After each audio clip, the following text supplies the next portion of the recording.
Valid token. என்ன resource வேணுமோ எடுத்துக்கோங்க. தேங்க்ஸுங்க. அடுத்து வாங்க. Name okay, expiry okay, signature match ஆகலையே. இன்வேலிட் டோக்கன் எடுத்துட்டு கிளம்பு. ஐயா, நீங்கள் கொடுத்த டோக்கன் தான்.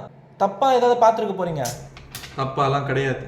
இந்த டோக்கனை நான் ஜென்ரேட் பண்ணியிருந்தா இந்த சீக்ரெட்டை வச்சு தான் நான் ஜென்ரேட் பண்ணுவேன். இது எனக்கு தெரிஞ்ச சீக்ரெட். இதை நான் இப்படி வச்சு மேட்ச் பண்ணும் போது சிக்னேச்சர் கரெக்டாக இருக்கணும். அப்படி மேட்ச் ஆகலைன்னா இது ஏதோ ஒரு திருட்டு நாய் பண்ண வேலை. நான் உங்களை சொல்லலை.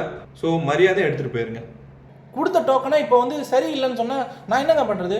ஒழுங்காக என்ன ஆக்சஸ் பண்ண விடுங்க. இப்போ ஒருத்தன் போனான்ல, அவன் டோக்கன் தானே இது. அவன் பேர் லியோ. நீ ரோலெக்ஸ்ன்னு மாற்றிருக்க. உன் ஹேக்கிங் வேலையை என்கிட்டே காட்டுறியா? கிளம்பு. ஃபேக் டோக்கனை வச்சுக்கிட்டு என்கிட்டே ஹேக்கிங் வேலை. ஆனால் டேட்டா ஆக்சஸ் பண்ணணும்.